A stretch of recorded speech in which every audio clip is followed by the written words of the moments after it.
What's up, guys? Welcome to our YouTube channel. This is my first video in this YouTube channel. We're going to be talking about everything Chelsea, everything Premier League, everything football. And I'm just a massive fan, starting content creation for the first time. So let's get into it. Today we're going to be talking about Chelsea versus Heidenheim. Heidenheim, I don't know how to say it, is the German team in the Bundesliga, in the Conference League. Just gonna be a quick video right now, just to get into the content creation and support me by just giving me feedback on what I can do better, how to structure my videos, what kind of content you like to see, how you want me to, I guess, background and whatnot. Because it's my first video, I'm just recording my room. My room's a mess, so yeah, bear with me. But hopefully what I bring to you and the content I say and content I have is good enough and you're willing to subscribe, like the video and share with your friends so we can grow. Hopefully 100 subs by the end of the year. We'll see. Okay, let's get it. So today we won 2-0 again in the Conference League, putting us at the top of the league league phase.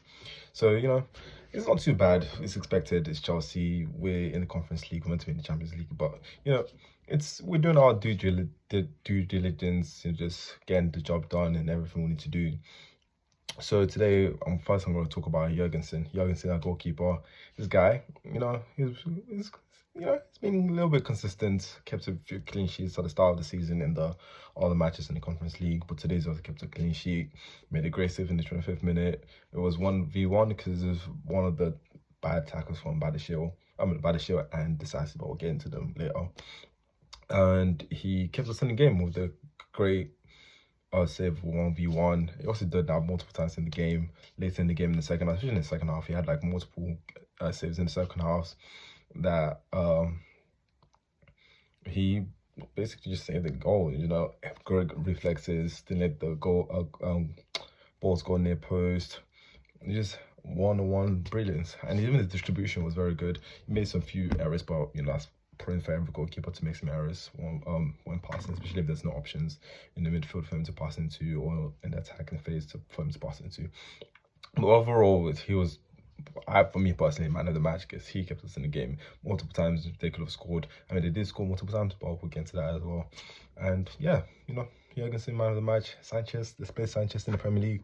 I hope in one of these games he has a chance because he's been here for how many months now since the summer window, but he hasn't had a chance in the Premier League. He's been playing Conference League, and I don't think it's fair because Sanchez is multiple times distribution goals.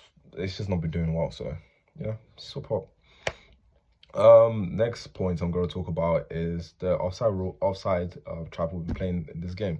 We did very well there because normally when you play offside trap, it's always like someone will be deeper than the rest of the pack, or there'll be mistakes because it is easy to be caught offside. It's easy to be caught to have a lack of concentration so that you're not focusing on what you need to do. But that's one thing we did very well in this game, where it was like, we kept all our players on the same line, and we used the box, the edge of the box as a guidance, which was very smart from our manager Enzo to use that as the way to I guess lead the back line so that anyone that's behind will be offside and whatnot. And they scored two goals from free kicks or crosses, and they're all offsides because we used the edge of the box as a line. It's guidance. So that's one of the good things I can say from the back line. Apart from that, let's get into the two French defenders, Disasi and Badiashile. There was a moment in the game where the defender just walked past Disasi, and another player just bullied Badiashile. And I'm like, you guys are tall, built players. You're not meant to be getting past this easily. You're not meant to be beating this easily, especially in a game where the positions aren't that strong and they're not that technically gifted. You should be dominant in this kind of games. You should meant to show this is why you need to play in the Premier League. But no, like both of them have good distributions. That's one of the reasons why they play. But defensively and the most important part of their job, they're just not that good at, and it's very worrying and very concerning because each time we're conceding chances because they're not willing to put a lot of force into the challenge, not willing to commit into the challenge. They're just very wishy-washy when they want to put their leg out and whatnot. And I get it, you don't want to make a foul and whatnot, but it's like show a bit of commitment towards the badge and towards the team, and show that you want to fight for the badge. Just fight so they can keep the clean sheet. Hopefully, they did keep the clean sheet because of Jurgensen, but okay. And let's talk into one of the attackers that had a very good game, but at the start of the game in the first half, he was a bit quiet. He was just doing a bit of skills, a bit of little dribbles, but no cut back. But in the second half, he decided to be more direct, and boy, did it pay off. We're talking about Jadon Sancho. 2 assists in the game, basically changed the game because it gave both goals on a platter to the players. But let's not even on a platter, but both players did very well to finish their chances.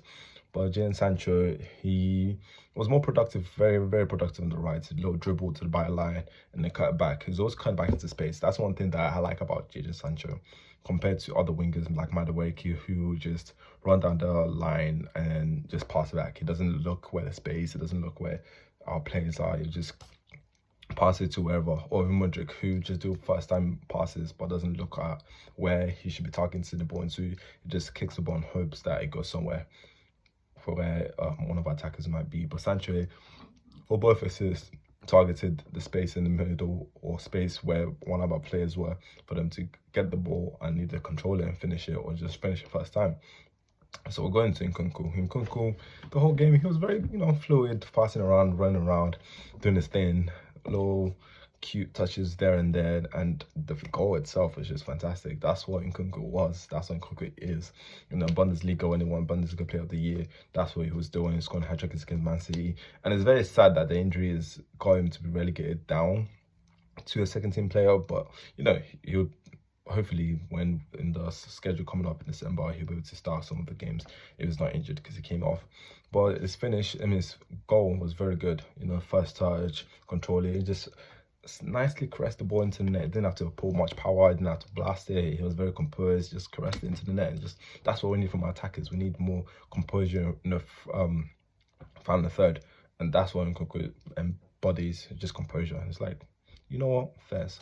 And then the second goal for us, Mudryk, you know what, hands up, because the whole game he was very quiet. It was just like nonchalant, trying runs in there, going to the byline, but overrun it, or just walking to the defender. It wasn't really doing much. Even when it was cutting in, it would cut in and it come back out. I guess that's to confuse the defender, but it wasn't working as much. And this time he just had a chance in the box. He didn't even think about it. He just wrapped it to a corner. Like, no goalkeeper in the world was saving that. The power, the accuracy. It was just, I'll give him the flowers when he deserves it, because that was a good goal. Let's just quickly round up the rest of my points. Kiwi, he's not ready for the Premier League, man. Let's give him a loan or two. He's still 18. He's still very young, so I'm not going to dig into him for... Yeah, I'll give him praises for being in the positions he needed to be in to score, because he was always in the right position to score. He just lacked that... lacked that desire. No, not even desire, just like the power behind the shots to cause any harm, or accuracy to cause the goalkeeper any stress, or cause the goalkeeper any, I guess, yeah. So Gui, his position is good, but he needs to work on his finishing and just put more power behind his shots. Cassidy, he was very clean in the midfield, always thinking forward, there was passing forward, there was cute touches here and there, made some mistakes, but I also got a red card at the end. I didn't really see what happened at the end for him to get a red card, but he's kind of missing his opportunity to play, because the only chance he will play is here, because we're already out of the Carabao Cup, so it's the Conference League able to play. But good game from him apart from the red card. But yeah, Renato Vega, very good game. Even though he was always doing a little calm down, but like didn't too much, brother. But it doesn't matter. At the end of the day, we won the game. I also noticed that his long balls were very good. They had 2 balls into Gui, where he was just first time pinging him behind, and it wasn't too far away from Gui. Just sometimes Gui couldn't control it, or defenders bodied him out of the way. But at the end of the day, I say he had a good game, and yeah, I'm very happy with this win, 2-0. It was a harder opponents for our second team compared to the rest of the Conference League. So it was like a good test to see their level, even though we wasn't our best game. Like we dominated them, but we didn't blow them out of the park. We still played well enough to be like, okay, cool, able to play another team on that level. Maybe we'll need a stronger team like against Florentino down the line in the competition. But for a team in the Bundesliga, that finished 8th, 7th in the first or second season Bundesliga. Not too bad. So yeah, this is my first video on this YouTube channel. Comment, like I said, any suggestions you have for me to improve, and hopefully you like this video and do hope to watch the end. Thank you very much, and come back for more content. I think I might do a preview match analysis for Chelsea Aston Villa for, was it Sunday? I think Sunday, probably Sunday's game. And yeah, more content coming. Thank you. Love and peace.